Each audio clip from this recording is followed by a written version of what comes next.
Hello everyone, how are you doing? Today's video, quick video about integration. And this video, I just spoke to a lot of my friends that came back from Burning Man, just finished in the desert. And many people, when they come back from these kinds of big festivals or even a very big Kapora event or a retreat or a holiday, they find that it's really, really hard to land back into reality, yeah, or what they consider reality. And many times, this word integration, how do I integrate some of the stuff that happened to me in this peak event and bring it back into my day to day life? So, it's going to be a quick video, of course, not complete, but just some thoughts that came into my mind about how this happens in capoeira, but also how capoeira can be a very good a tool for integrating experiences. And actually, it's many ways that we can do it in capoeira.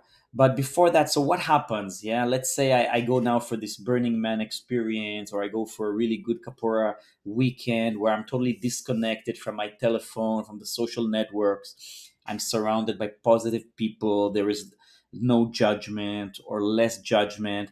I'm slowly, ease into myself. I learn a lot of new stuff. I'm singing, music. I'm participating. We're eating together. So somewhere in all that, I become more open to receive or to understand things that are relevant to me. Maybe a certain song will, suddenly poof, click into place.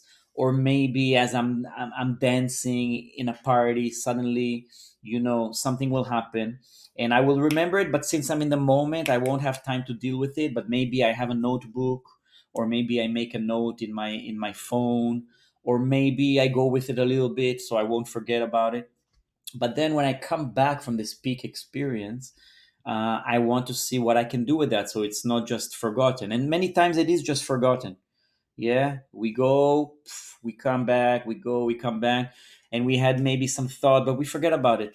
But then once in a while, it's going to be so powerful, the experience. Yeah, and this is what people talk about, of course, about Burning Man, which is such a powerful experience because it's so many people, and it's not just any people. It's a certain kind of people that prepare for it for the whole year, and it's the best DJs in the world and the best artists and the best mind expanding drugs, and in the middle of nowhere and no rules, but still a very strong sense of community. It's very similar to actually to to the Kapora world.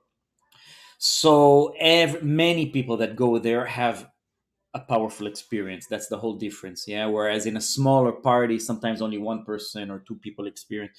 Here, it's almost on a mass level, on a collective level. So that's why we're speaking about that. But it doesn't matter. It could be also, a jam session with your friends at home.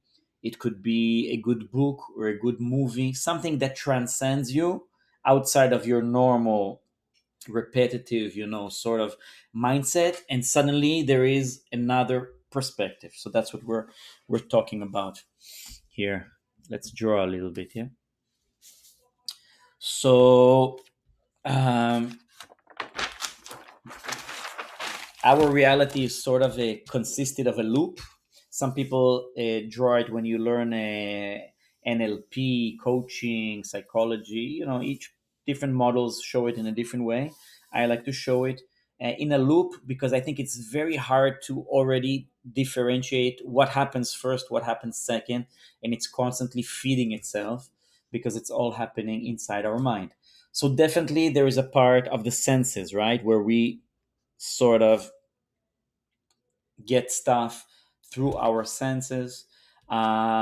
Usually that leads to some kind of emotion.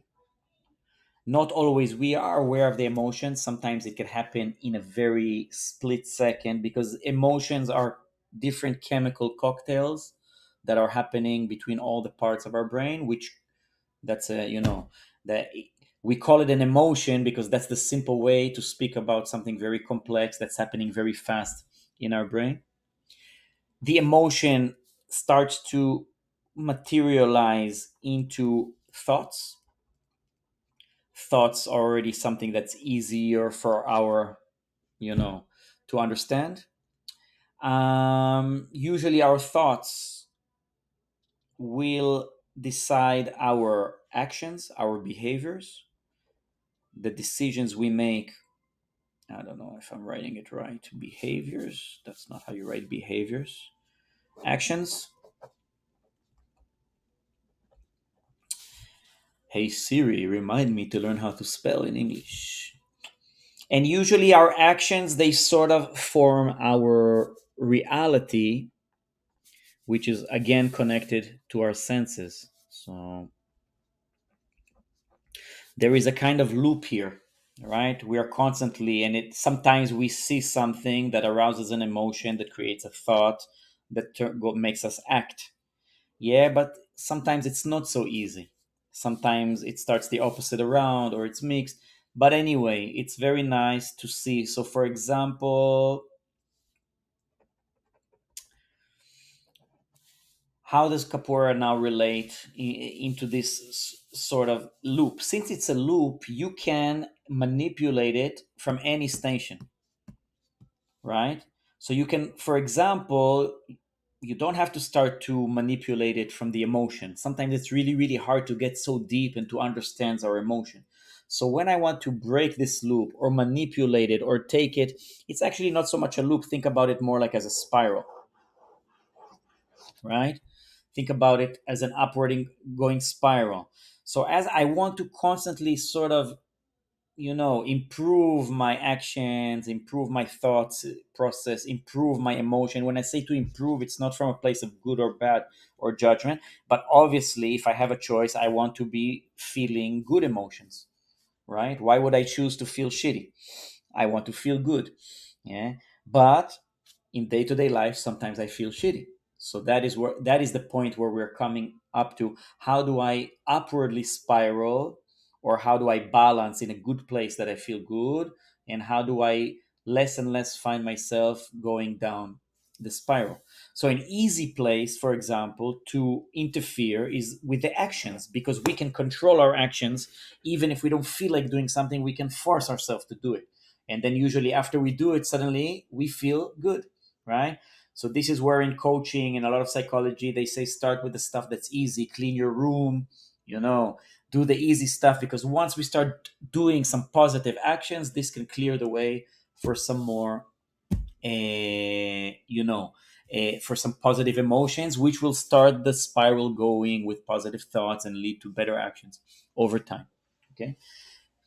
uh in a capoeira game, we can many times see this. Yeah, let's just analyze. I'm sure you've had these games before. We all have them. Yeah, every holiday you have it, where there is a game where maybe you find yourself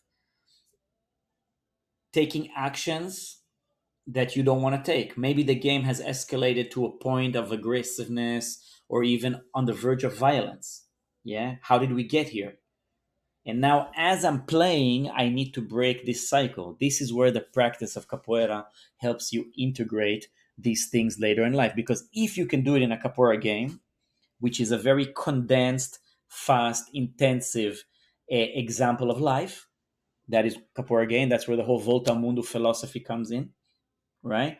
Let's practice in the circle. It will give us a very powerful, extreme example of things that happen in life. And then by learning to control our either our actions or our thoughts or our emotions, we can afterwards take it out into life. So the Hoda is actually sort of like the machine where you have a chance, if you want, to realize when your emotions are moving, how your thoughts are affecting you, and how your actions are coming into this. Again, you can hijack this cycle from anywhere. Usually, actions is the easiest. Thoughts are also possibility. Emotional work also. Usually the emotions we realize later by analyzing using thoughts and understanding our actions. It's a little bit more difficult for us to recognize our emotions in the moment, but we do get to that state. And that is where the breath connects. When I learn how to breathe or recognize, where I'm at, where my pulse is, so using my breath, using I can start to control my emotions. The music kicks into here because music is 100% emotional connection. You connect through the emotional areas of your brain to the rhythm for sure, but also to the language. The songs, they have words, the words have meanings, these meanings invoke emotions. Okay, so this is, I think, an area where as capoeiristas we are starting to understand. We all do it on an intuitive level, but as we understand more about ourselves, more about what happens inside, you know, our head, I think we're going to find out more and more that capoeira is a very valuable tool for integration. Okay, a very simple form of integration we talk about in one of the development courses. I don't remember which one, where we talk about how to teach flow. So the way to teach flow, if I want to have flow between, let's say, three movements, first thing I need to isolate, of course. Yeah, every movement has to be practiced by itself. Then I start by combining maybe movement one and movement two, and then movement two and movement three. Yeah, it's a and then I start to combine. I have one, two, three, and then eventually I can get to a place where it's total improvisation flow because I've done so many one, two, three, three, two, one, two, three, one. Then eventually the result is a effortless flow between the many, many words and sentences that I've practiced so many times. So in many different ways, this leads you to physical flow, yeah, this ability to isolate and integrate, but the same thing can be done with emotional flow or thought flow, to isolate your thoughts, to isolate your concepts, to isolate your ideas, to isolate your biases, to isolate your preferences, to isolate them and then rebuild them in a way that you think will serve you the best.